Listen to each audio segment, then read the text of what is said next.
Whitney was so drunk and acted so crazy that, like, the next day it should have been like, oh my God, like, Heather, I was so drunk, I went into your room and ripped up your friendship card.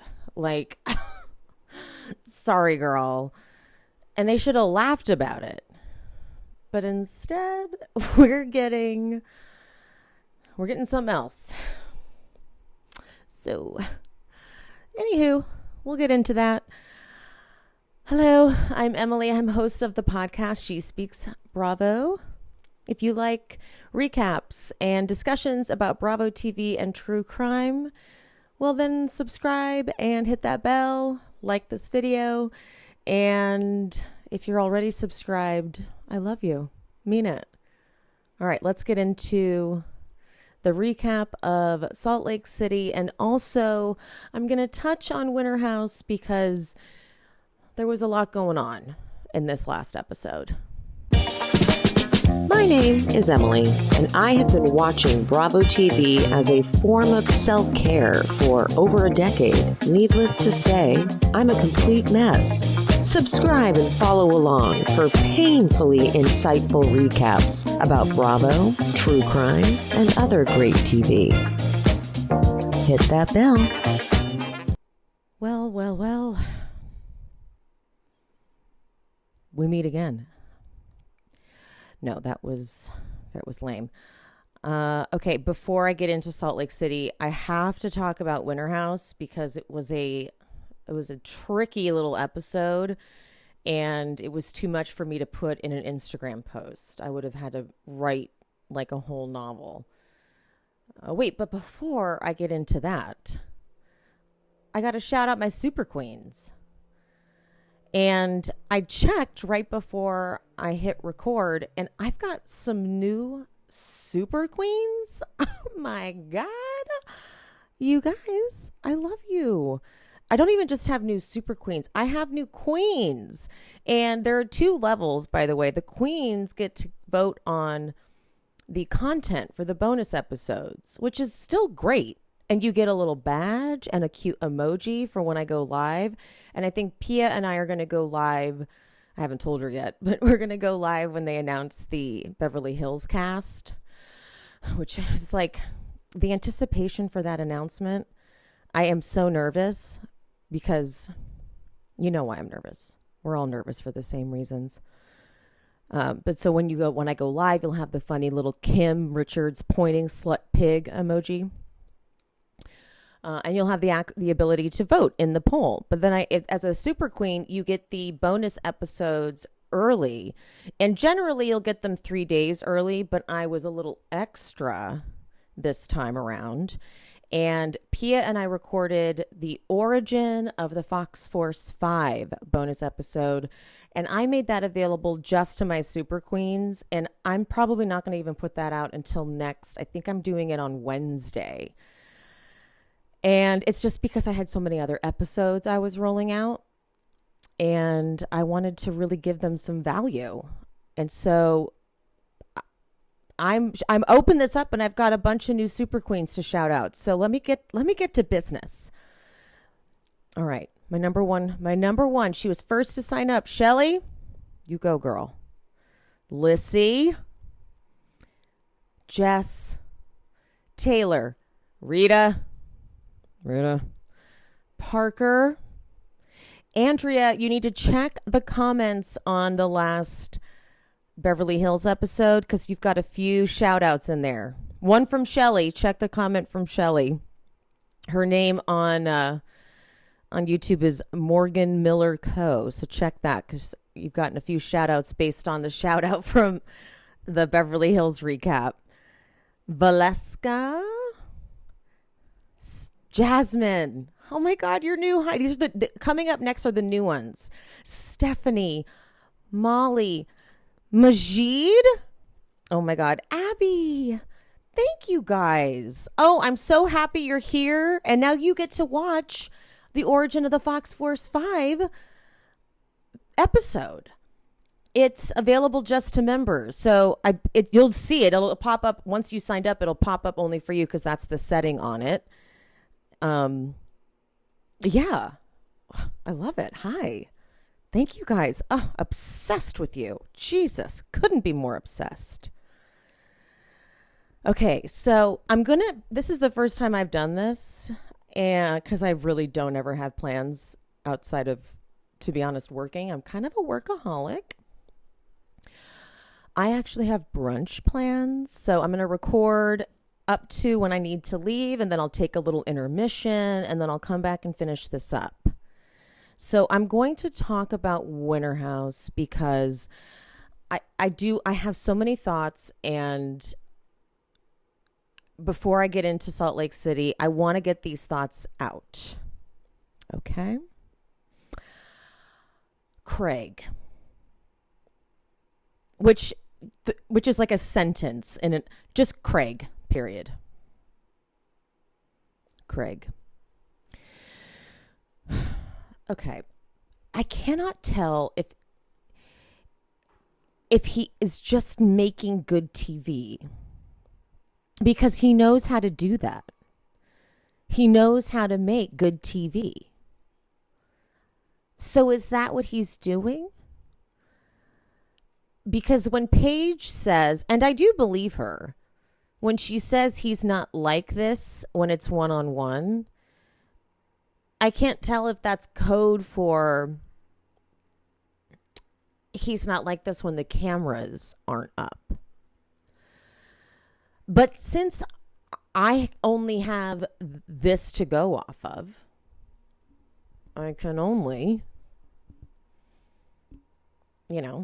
judge this. So the part that stood out, because this seemed like he was saying it under his breath to himself, so it was maybe more genuine, was when he to himself said, man, Paige is the luckiest girl. She's so lucky. I'm sure you guys, if you are watching Winter House, I'm sure you caught that. I was like, oh God, I don't think you realize what she's putting up with. Because first it was the whole handing over the money for the rooms, which was so bizarre. Couldn't tell if this was just to create a moment on a TV show, because he does know how to do that. I know this from sources who've worked with him, who were like, he's reality TV gold. He knows how to perform. But then when he did the whole, I'm not cleaning up, I don't fucking clean, that deplorable moment, it was beyond a moment. He kept going, and then he was shaming people for whatever. When Corey said, this is typical Craig, this is the Craig I knew in college, I was like, so wait a minute. So that's different. That's different. That leads me to think that this is the type of person he's always been. So it's not just the fame, it's not just the TV shows, it's the TV shows, guys. He's been on too many TV shows at this point. And it's not like with Paige, when she goes on the TV shows, she's barely doing anything. Like when she went on Southern Charm, she didn't do much. She did a little bit with Naomi, but not a lot. Craig went on Summer House and did the most. Craig obviously on Southern Charm does the most. Now Craig is on Winter House doing the most. So one could assume that this is just going to his head. But when Corey was like, yeah, this is Craig, I was like, oh, fuck. Well, that's different. But I will say, because I have tons of experience with dating problem drinkers, Paige is handling it much better than I ever would. I would be equally toxic and screaming. And even Amanda was Amanda's always handled Kyle horribly. It's the Paige. I'm sure Paige is putting it somewhere that's not healthy and it'll eventually become a problem. But for now, it's pretty good, comparatively. Look, it's not healthy overall, But as I've said 100 times on this podcast, and I'll say it again, I'm not one to judge. I have no fucking idea how to have a healthy relationship. Literally zero. So I don't know. I'm thinking she's doing pretty good. She also explains the reason she's attracted to him, which is probably not healthy.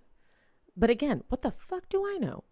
When she says, I've only dated really stable, good on paper guys. And so there's something intoxicating, basically, about this mess of a human being. I'm like, okay, I get it. And so to me, the sign of a successful relationship is one that lasts as long as it needs to last. Relationships lasting forever is a bizarre concept anyway. So they're getting what they need to get. They seem happy enough. Is it dysfunctional? Well, he's not being mean to her. So I'm reserving my judgment. I really am. I know it seems like I should be like, how could Paige be with Craig? I'm like, look, I've been with worse. So I'm more concerned about just how much Craig sucks than judging Paige for choosing him, because that's her choice. But now let's get into the Luke situation. Okay. Luke has always bothered me in that he's always chosen women who have a huge obstacle in their way, whether that be a boyfriend or a situationship, and he doesn't give a fuck about the guy. Doesn't respect any of the things they come into the situation with. He's like, fuck that. He's territorial. It's got a predatory type of energy to me. It's what's the word? It's presumptuous that they're just going to want him. And that's always bothered me about Luke. So he does need to examine that. And there's that. Okay, there's that. Jess, the way Jess told him, like, I was interested in you, fine.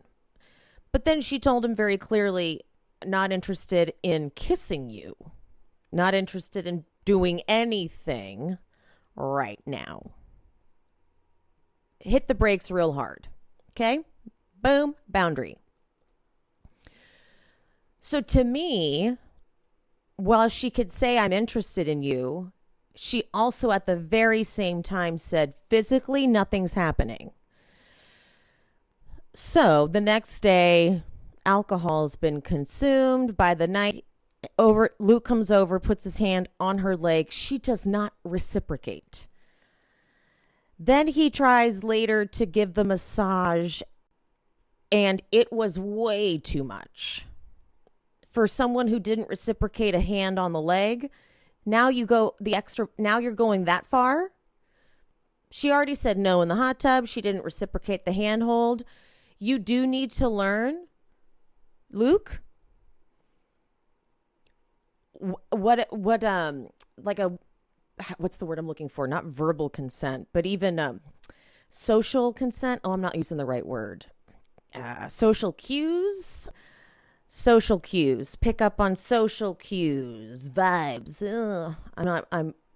I think you get what I'm saying. It's the presumption that because because I'm into this girl, she's going to want this. I don't like that. I don't like it, period. And Jess would have been able, though, maybe not right then, because it's in front of everybody. It would have made her uncomfortable. But Jess was capable of maybe the next day saying, hey, I'm not interested after all. Like, I actually just prefer to, like, keep my options open. Maybe I'm into Corey. I don't know. Craig, if he really, truly was looking out for Jess, would not have handled it like that. Because it made her more vulnerable and more uncomfortable. And I know people are going to say, well, it was his delivery. His delivery wasn't right. Craig was looking for any excuse to throw Luke under the bus, kick him out of the house, do whatever he could to get rid of Luke. He walked in with a vendetta. Vendetta against Luke, by the way, because Craig lit off fireworks irresponsibly and Luke got mad at him. And rather than Craig just at some point being like, fuck, okay, I'm sorry. Like, I didn't even think about your boat. I didn't think about the repercussions of lighting off fireworks. He is still mad at Luke for that. And that alone. And that's it. That's all Craig keeps talking about. Whenever they start to fight, he's like, and you fucking got mad at me for fireworks. I keep waiting for something else to come out. I keep waiting for Craig to say, and then this also happened, but it's just the fireworks on the 4th of July at Luke's house. That's all that seems to be upsetting him. So this opportunity presents itself where Luke has done something that could be really damaging and detrimental to Luke's status as a cast member on the show. Craig takes it and runs with it and goes to a dangerous place for Luke. Luke looks genuinely shocked. And because Craig takes it to, don't touch my girlfriend. And Luke says, she's also my friend, which really leads me to feel like Luke's touched her many times like that.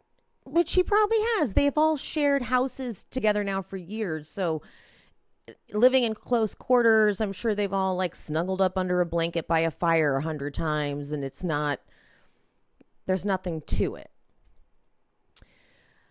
And so it leaves Jess. I think I would have reacted the same way Jess did, because it brought so much attention to Jess that I probably would have ended up crying. And then she's in her room and Craig goes and gets her and pulls her into the room with them. And there she finds comfort. And so it leads her to feel like they were the ones comforting her. But I did like that Paige said, Luke's a good guy. He just sometimes doesn't get the hint. He needs it spelled out for him. I like that Paige didn't take it to a place of he is a molester or anything like that. She didn't go there. She was like, we're not taking it there. Craig is out of hand in general so far on this trip, but now he's I'm glad that a lot of people have stood by Luke. Like, we've seen it on social media that Luke is not like 86th from everybody's lives or anything like that. But this could have been extremely detrimental to Luke's entire reputation. So I'm hoping that we understand like where I'm falling on this. Luke does need to examine why, one, he goes for women with an obstacle, a big obstacle he's got to burst through because he presumes that that's what they want. Fuck the guy, no respect for that person, which is gross, by the way.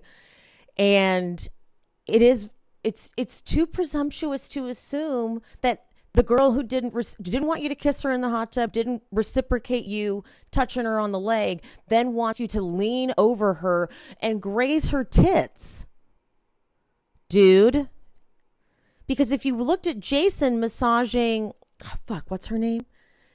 The adorable Asian girl. She's so cute. Her drunk trying to get out of her leather pants outfit was, we've all been there, where you're so drunk you're just like flopping around doing whatever you can to like using the force of momentum to get your pants off. The one who was Amanda and Kyle's florist. God damn it. I'm still getting their names, but you know who I'm talking about. When Jason was massaging her, he wasn't like going all the way down the front of her. He was just massaging her. Luke was taking it too far. I'm not letting him off the hook for that. That was too far. It was. But Craig doing what he did was not in Jess's best interest. It was, if you're looking at it from a place of wanting to protect Jess, be like, hey, Jess, come outside real quick. And pull her out of the situation. Be like, are you doing okay? Is it making you uncomfortable? Okay, let's hang out downstairs. Or I don't know, wherever the hell other places to hang out. Let's go do this. And keep her away from Luke and then deal with it that way. Calling it into question, getting in a huge screaming match like that and screaming, "You're making her uncomfortable." Oh my God. Now she's more uncomfortable. So he's using it as a way to get after Luke, showing less sensitivity to Jess than he's leading on. Okay? I rest my case. All right, moving on to Salt Lake City. Okay. So we pick up with Whitney, you know, she's like, she said it last week. "Hey, yeah, fuck me, please. I'd love to be fucked." She's lying. And like, okay. Whitney is at the point of drunk where she's in full drunk sobbing mode. So you've got to realize, like, by the next day when Whitney wakes up, when you reflect on that behavior, how are you not like, damn, oof? Because she's like, Heather doesn't even realize what I'm going through. Like, I've been there. When you are taking a breath between each word, crying, you know, come on now. She didn't even ask me what I am. Like, I mean, come on. Like, but she's like so committed that in her confessional, it's just like, I realized that because of the abuse I went through, I didn't know how to create boundaries with people. And now that I'm creating boundaries, they don't like it. And this is 100% true, because I did it in my own life. When I started creating boundaries with certain people that I didn't have boundaries with, it pissed them off. Especially if you've dealt with like a narcissistic parent. Ooh.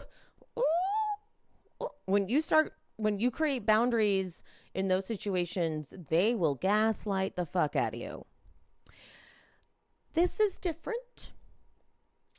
This is a little bit different. Okay. Not exactly what's happening here.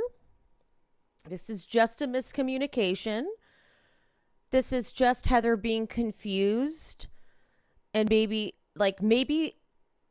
okay, so I do think that Whitney, Angie, and Heather all were sitting around like, ooh, yeah, she gave that guy a blowjob for tickets. Ooh, Lisa's such a slut. Yeah, she gives people, she does sex with people for Vita Tequila things.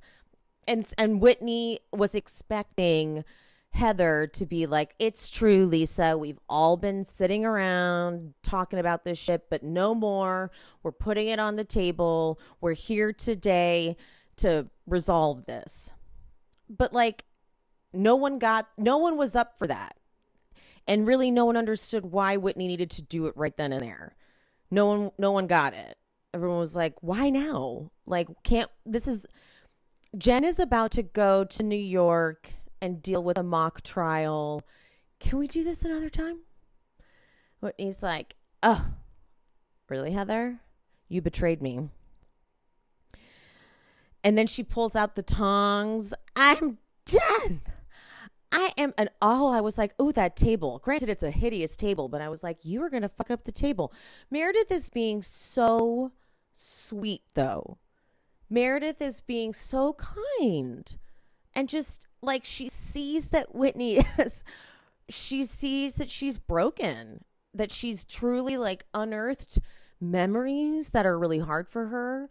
And she's like, okay, girl, I'm here for you. You may be wasted right now, but it is a rough place to be if you have unearthed some really tough things. Drinking is not the best move, but it unfortunately tends to be the first thing you do, because it's tough to uncover that. And as much as, it's not, you should just probably not drink during this phase of your life. You're probably going to at first because, you're going through a lot. And so to find yourself uncovering all this and wasted, you're a mess. And Meredith is right there with her. But Heather walks back. I mean, I want them to change out of these outfits. I just need them in regular clothes. But hey, it's lending to the chaos. And Heather comes back and it's like, don't call me a liar. You are too drunk right now to be cognizant of what's happening. If you need more validity, then find some facts. And Whitney goes, the facts is Angie. And Heather's like, I don't care who Lisa's fucked. And it was really funny because she goes, I don't care who Meredith's fucked. And Meredith like tenses up like, don't you dare. I don't care who Jen, and then Heather realizes what she did. She's like, I don't care who you fucked, who Jen's fucked. I don't care who anyone's fucked. She had to like round it out, And then I love when she goes, this is about Jen. So get focused. And this sets off Whitney. She goes, no, you get focused. And then she comes up to Heather to try to show her, like, we were on the court. We were taking a selfie. And to be honest, Whitney was out of hand. Don't get up in my face with your drunkenness like that. And she's like trying to reenact what they did. And I'm not going to lie, you guys. If I was Heather, I would have tossed that bitch out of my way too. Get your sloppy fucking ass at. Okay, I've been putting up with this. You're out of control. I'm sorry. It was funny. I know.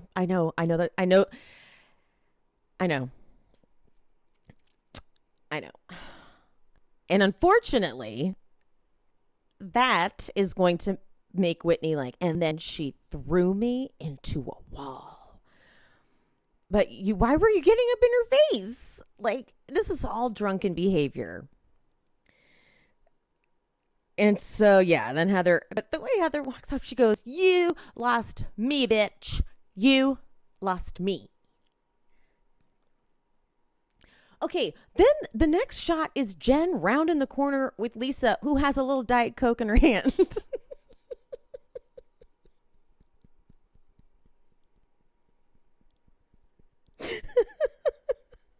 Why the fuck does she have a little Diet Coke in her hand, you guys? But she goes in to thank Heather for thank you for being there for me tonight. But then Heather, I know she's lying here, baby. I know she is. She goes, I promise you, I've never had a conversation about extramarital affairs or anything to do with your marriage. Oh, bullshit. Bullshit, bullshit, bullshit. There is no way you guys have been hanging with Angie Harrington. Remember how they came to the reunion last year, guys? Remember? And I'm not blaming them. That's what you do when you absolutely hate someone. So you're going too far. You went too far. You went too far, and now I don't believe you. Okay? So Lisa goes to bed, leaving Jen and Heather, and Whitney goes to bed as well. Thank God. And then we get the twerk party, led by Crystal Pussy, Jen with a megaphone, yelling, I need you all to twerk like you need to pay your rent. And it's just Meredith and Heather left as the students. And Meredith's a good sport, though, guys. Meredith tried. Meredith at one point looks over at Crystal Pussy, who's got her foot up on the couch, and she's twerking, and Meredith goes, she can twerk everywhere. I mean, this was pure chaos. My eyes were so confused. We've got Crystal Pussy in a red sheer outfit and a thong, and Heather and Meredith and Jen. I don't even get it. I don't even get it. All right, so I'm going to leave us here. I must get to my brunch. So I shall return, brief intermission, and we will pick it up when I return.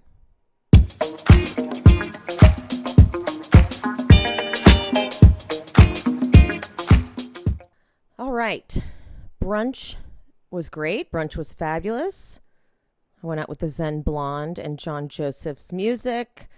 If you caught it on Instagram, you already know. But anyway, let's get into this. I've been dying.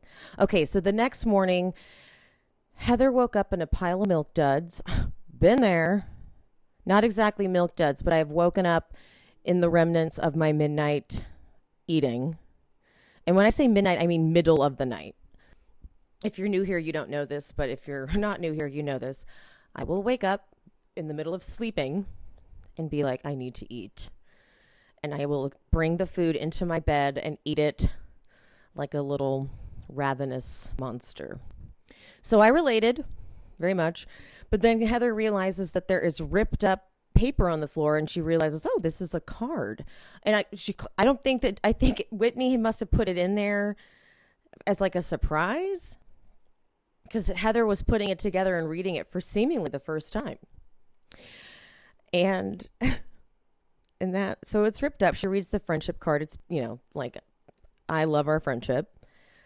So Heather joins Meredith out on the patio, and it's raining. But Heather's energy and her mood is very much the energy I thought Whitney would have. Heather's laughing that she woke up in a pile of milk duds, and she's laughing that she woke up to a ripped up card from Whitney. Because, you guys, this is funny, right? And they flash back. Oh my God. They flash back to Whitney doing it. Okay. She gets out of bed and goes, I know how to get her back. And goes in there and rips up that card. Now, only a very drunk person would do that, thinking that is a legitimate way to make a statement. But when you wake up the next day, you're like, oh my God, I fucking ripped up the card.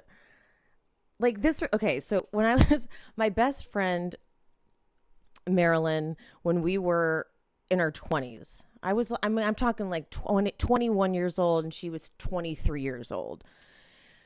When she would get drunk, she would get kind of mean, but like I always found it funny, which is probably how we were able to maintain a friendship through our 20s, because she was serious, but I just found it funny. And so this one particular night, we were with 3 other friends, and for some reason, Marilyn decided that she did not want me to look at her when she talked. It was like near the end of the night, we'd gone back to our friend's house, and that's where we were going to crash. And we had gotten like the Jack in the Box. And Marilyn would talk, and then she would realize I was looking at her because she was talking, so I was listening to her. And she would stop talking and go, I don't want Emily to look at me. And so then I found it hilarious, but I would turn away. So I'm like, okay, no problem. So I'd look away.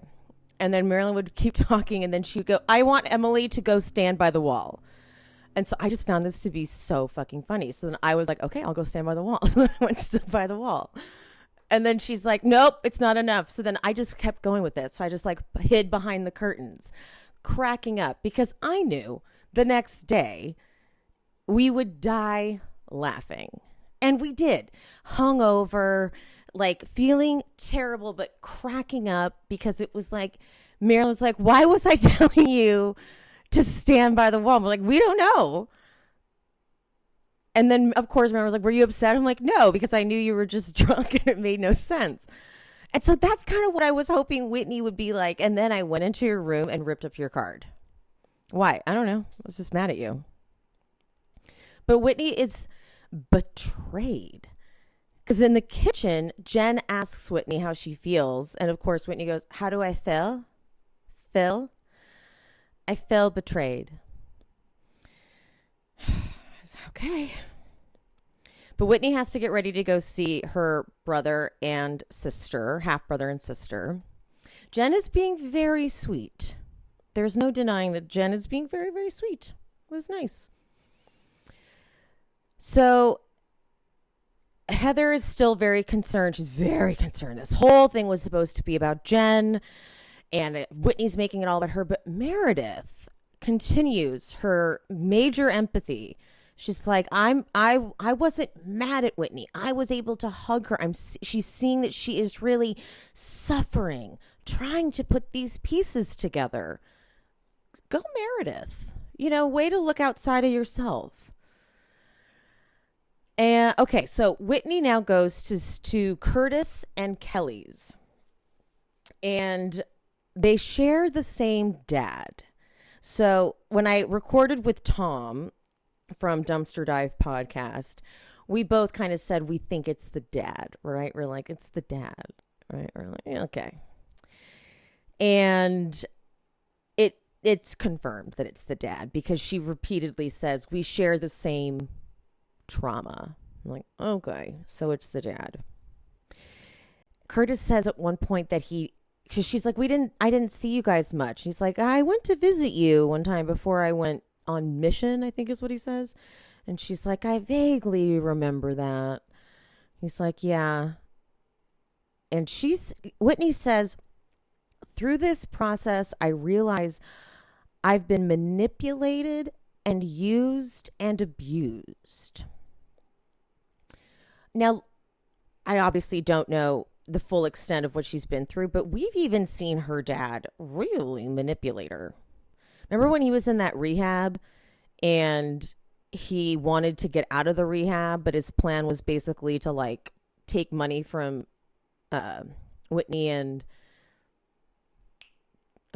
what's her husband's name? Oh my God, what is her husband's name? Her husband. It'll come back to me. We've watched him use manipulative tactics, so that can be confirmed. And so Whitney says they were all let down by this person. They all knew that they should have been able to trust. So it's the dad. It's the dad. It's the dad. And Curtis does say at one point that there's a lot of good that came from that relationship. It's like I'm trying to put pieces together. That's basically what I'm trying to do. I'm trying to like fill in the puzzle that I want so desperately to get. And I don't blame Whitney for not fully exposing the entire story because that is private. But this does confirm that this isn't just something Whitney's making up. Because I think some people said that they thought she was making this up. And I was like, oh, that's a big accusation, you guys. And they gave some good tips, which was like, this is never going to make sense. This is never going to suddenly be like, oh, it's all better now. Now it's over. And Kelly says that it's not your wound to heal. Which means that it's the perpetrators. It's not your fault. It was nice. There was something a little bit strange about them. A little bit. Just a little bit. Can't put my finger on it exactly. I'm going to leave it there. Just going to leave it there. Back at the house, though. Heather is making breakfast and Lisa comes out and then Meredith comes out and it's super awkward.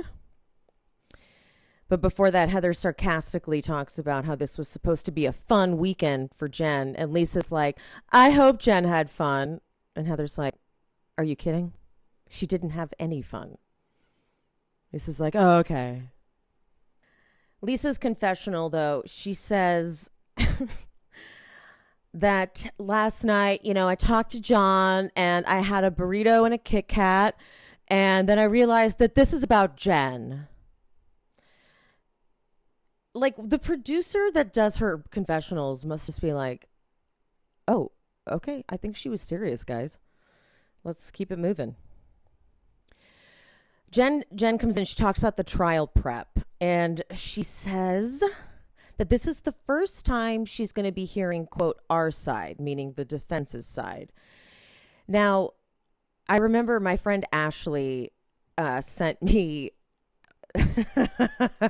sorry to laugh ahead of time. Okay, she sent me some of the defense's examples, like some of the defense's evidence or whatever the hell. And it was so weak. It was almost like a joke. It was like, this is what they're going to trial with? This is not good enough. But Jen had heard the prosecution side, like they did their mock trial last time, and she was so pissed she walked out twice. And because you just have to sit there and listen to them lie. And Her lawyer has told her, though, I need you to stop getting Botox because you're talking about things that are really affecting you. You're getting emotional, but your face doesn't move. And that's accurate. Meredith goes, what are you doing to stay calm? And it's like, I don't even know if there is anything you can do. It's like, she says she lays next to Omar. I'm like, ooh, your poor son.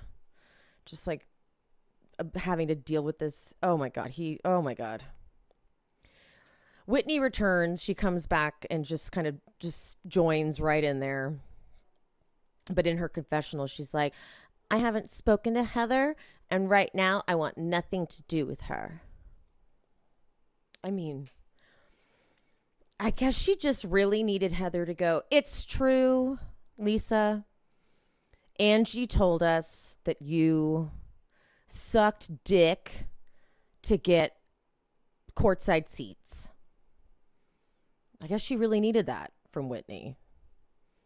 I mean, from Heather. You know what I mean? Yeah. And it was sweet because, of course, Jen had not packed. And Lisa's like, do you want help packing? And they all help her pack. And it was really sweet and supportive. And they all help her get her bags. And then they hug as a group. And it was very touching. You know, it's like, oh, shit. Okay, they are all there for they're there for her. But then after Jen leaves, there is a moment. Like the way that they were able to capture this on the camera, Lisa and Meredith walk in first. And so the camera catches it. So Lisa and Meredith are already inside. The camera comes in over the shoulder of Whitney and Heather, between the two of them. So the camera picks up with Whitney and Heather in the foreground, and in the background, Lisa and Meredith hugging for a while. And it's like, it's so deep, and they keep hugging, and it goes on for a minute. And like Heather and Whitney don't quite know what to do. And then it just finally ends, and Lisa goes, I'm going to take a nap. And in Meredith's confessional, she's like, you know, with Jen going away, it just gives you perspective on letting things go. Well, we'll see how long that lasts. So they go to dinner at Whiskey Row. And Meredith proposes that they toast, and they each pick one word to toast. So Lisa's go, I'll go first. Love. And Meredith, peace. Heather, friendship. And Whitney takes a long pause. Honesty. It's like, okay, girl. And Whitney in her confessional, she's just, it's like, yeah, okay. I know Heather wants to sweep this under the rug, but we're going there. We're going there, she said. Oh, we're fucking doing this, okay? So Whitney's showing them pictures of her with her brother and sister, and Meredith is like, you definitely look related. Her fucking voice, man, it's just something else. But then she tells the story. She's like, we lived in Scottsdale for like a year. And they're like, you're just now telling us? How are you just now telling us? She's like, I didn't even think of it until right now. What? So when we said we're going to go to Scottsdale on a cast trip, it didn't come to your mind. We've been here for a few days. Okay. But this was very sweet. The whole story. They moved to Scottsdale because her sister had chronic bronchitis, I believe. And so they moved there to help her lungs clear out. And it made me cry a little bit, not all the way, but a little bit, because a sweet dad story will always get me. And I'm not going to tell it now because I actually think I might cry because it's just a sweet story. But it's sweet. Everyone enjoys it. Thank you very much, Meredith. I'm going to move on because I'm going to get choked up. And I don't have time for that right now. Anyway, Whitney goes, I'm glad you're having happy memories. I'm like, fuck. That was such a loaded thing to say. I'm glad you're having happy memories. I'm remembering that I've been abused. Shit, that was like, okay, dark. And Meredith is like, so how are you feeling about Heather? Whitney's already in tears. Really hurt. I needed her in that moment. I was speaking my truth and she called me a liar. She knows what I'm going through. She knows my biggest thing is trust and being taken advantage of. And so then Heather comes back and Lisa's like, hello, Heather Gay. Which, that's honestly me. If we're ever in a conversation about someone and that someone re-enters, suddenly I don't know how to make any other conversation. I don't know how to be cool. I'm like, hi, person we're talking about. What? I can't do it. And Whitney, I know you know what I'm talking about. And when I needed you, and this back and forth is pretty spectacular. Heather, what did you need me to do? Corroborate a story? Whitney, you and I have had many stories about Lisa. And Heather's like, yes, we absolutely have. And this is, like, remember how Heather earlier said to Lisa, she's like, I have never talked about extramarital affairs or your marriage. And I was like, oh, too far, because I'm sure you have. It's kind of the first thing you go for when you hate someone, like, oh, and she cheats on her husband. I feel like that's sort of low hanging fruit, especially Angie. But Heather's like, we have, but specifically, I don't recall the courtside seats thing. And this particular part that Heather says, it kind of encapsulates the whole. It nails it. It's like this isn't the entire point here, Whitney, and this is fair. And this to me is Heather wins. She says, if someone says something horrible to me, and I choose to recuse that and not remember that and not put it in my bank to pull it out to hurt someone, that is my fucking choice. That is not an indication of my loyalty to you, my loyalty to them. That is my choice. You want to talk about it, go for it. The reason I love that so much is because what Whitney did is hurt Lisa with this, right? She's going to have to face that someone said this about her and she's got this floating around, and that's Whitney's choice to do that. Heather doesn't necessarily need to participate in that. It doesn't necessarily accomplish anything, what Whitney's doing. Being that specific is not necessary. Whitney chose to be that specific on camera with Meredith in a scene. And maybe that was the plan. Oh, maybe that's what it is. Ooh, I think I got somewhere. Okay, so maybe Angie, Heather, and Whitney were talking about all this stuff, and this was the takedown Lisa season. Remember, we've already established that was the plan going in. And maybe Whitney feels like she was the one who did the bidding. Like when it came time for her to have a scene with Meredith about, how much Lisa's got skeletons in her own closet, she delivered the message that Angie and Heather and Whitney had already discussed. And then now she wants to retract that statement, but doesn't want to be the only one who knew that statement.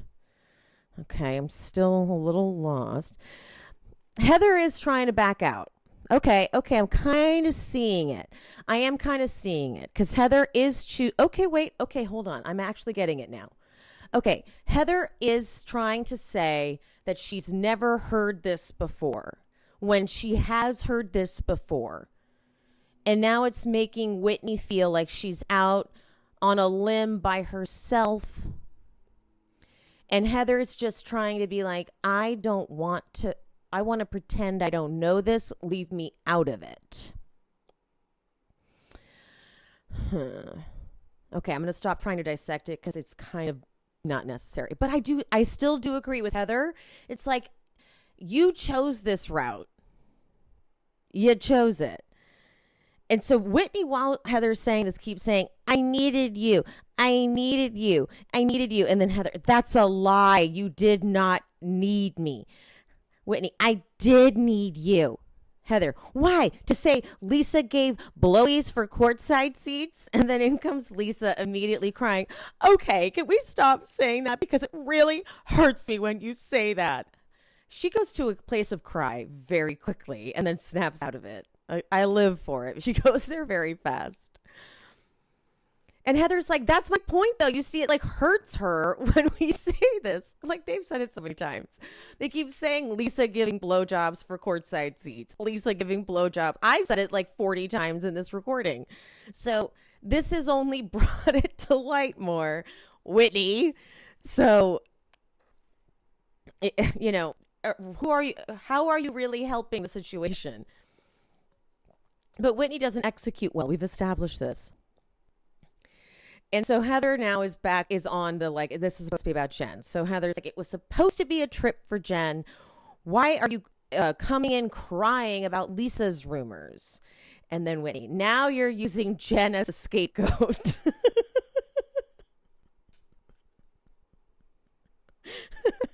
And Heather, now Heather's getting to a place of a little bit mean. You made it about you. The first night you made it all about you and your trauma at the first dinner. Ooh, no. Okay. That's not good. Meredith, though, she comes in again. Meredith is really, really coming through for Whitney. And she goes, this wasn't about the rumors. This is about the position you feel you are in. And you need to explain that to Heather. And I was like, yes, Meredith, it is, I think.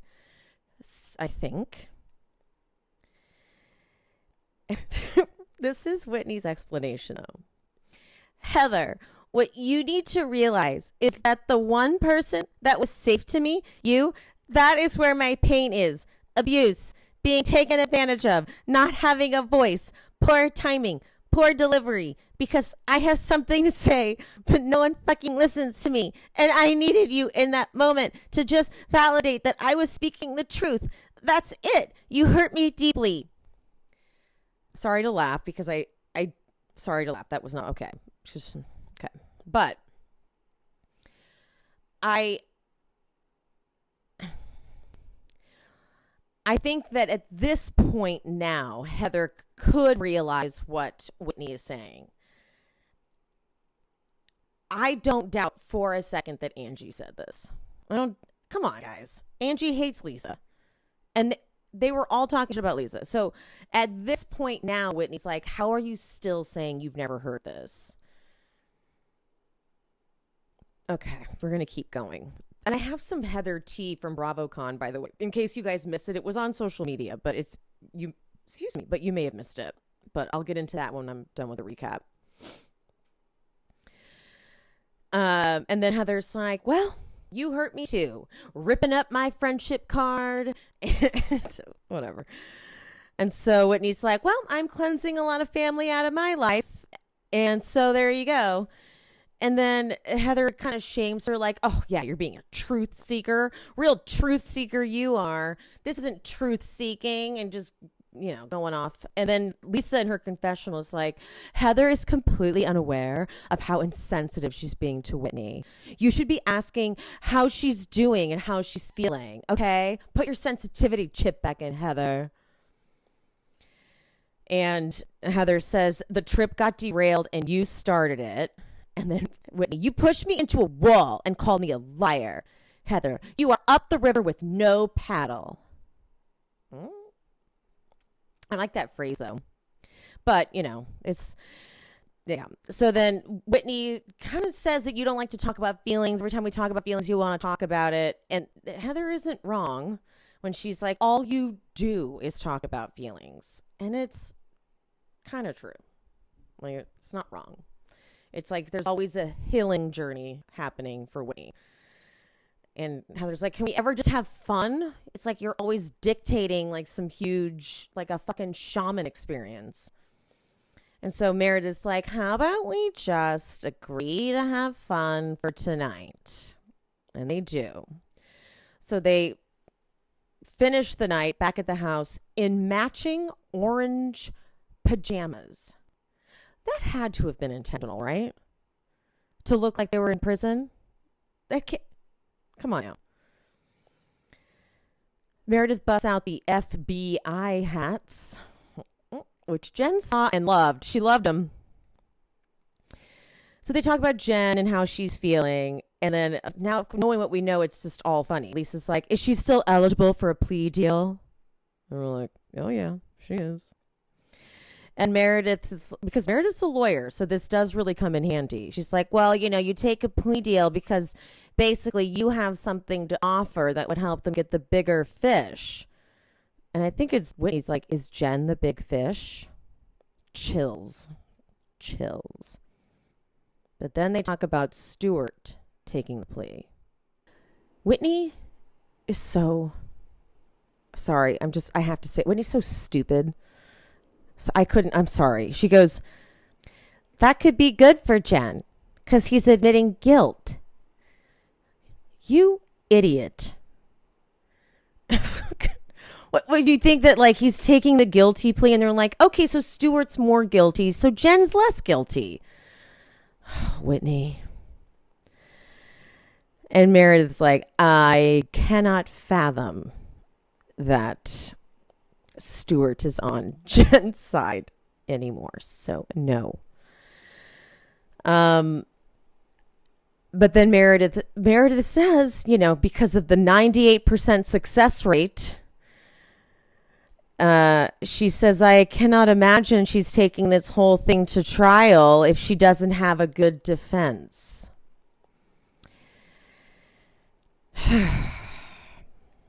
Well, there we go. So the tea from BravoCon, guys. Okay. So if you guys saw Tamra talking about how Jen came to her room and had like a whole squad of people, and Heather was with her. In case you missed it, I doubt you did, but she talked about how, Jen came to my room and said, I'm not going to jail. Her psychiatrist was with her, some other makeup artist, whatever, but Heather was with her. So Heather knew Jen was not invited to BravoCon, and the execs or producers or whoever of BravoCon got very mad at Heather for bringing Jen. They were not happy. So one of Jen's like besties who was riding with Jen the whole time, like roll dogging the whole way, like arm in arm with Jen, took to his social media and posted this very long story of what happened. So they went to Tama's room with Heather, and then there was like some after party on like the roof, let's just say. They went upstairs to the after party and hung out. Well, when they went back down to go, because they were in Heather's room, that's where they were staying. When they went back down into Heather's room, the door was bolted. Like their key couldn't work because it was bolted shut. They were locked out of the room. Heather was not answering. Yeah, like legit avoiding. Jen had to find someone to like hang out, like somewhere to go, like somewhere to sleep for the night. And then the whole next day, they couldn't get a hold of Heather because all of Jen's stuff was in Heather's room. Long story short, finally, when BravoCon was over, Heather was like, now that everyone's gone, I can be cool with Jen. So Heather basically brought Jen to BravoCon, then got in trouble for bringing Jen to BravoCon and avoided Jen so much so that she was too afraid to tell Jen that she couldn't have her in her room. So she literally just locked her out of the room. I'll do my best. I'll see if I can find the post. Someone sent it to me. And I'll see if I can find the post and I'll link it in the episode description. And I'll do my best to find it. And it's a very long, convoluted story. And there was drama between this bestie of Jen's and Heather. Like at one point, he was allowed to go into the hotel room of Heather's to get Jen's stuff. And Jen told him what to get. There were 2 pairs of sunglasses. One was a black pair, one was a red pair. He grabbed what he thought were Jen's red pair of sunglasses. Turned out they were Heather's sunglasses. Heather then called Jen like, that fucker stole my sunglasses. It was a mess. And this guy's like, Heather's not a real friend to Jen, just a fair weather friend, a fake friend, blah, blah, blah, blah. And then Heather's cool with Jen once everyone's not around. And now because now she's not going to get in trouble and she's not real. And so like Heather and Jen, I'm not even sure if Heather and Jen are cool anymore. I think Meredith too. I think Meredith might have also ditched Jen because they got in trouble. Like, you can't roll up with Jen, apparently. Like, they thought they could and be like, oh, it'll be fine. But execs were like, absolutely not. So, yeah, there is now drama with Jen and Heather. I'm not sure exactly the status now. Maybe Jen forgave. I'm not sure. But I need to understand what Jen meant by saying I'm not going to jail. Because you pled guilty. I don't understand. Maybe there's something we don't know. I don't know. It's hard to believe anything that comes out of Jen's mouth, but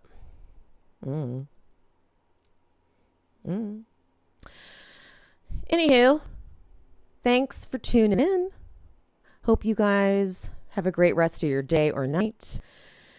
Don't forget to like this video, share it with your friends, tag some people in the comments if you're watching on YouTube, obviously. And love you. Mean it. Bye.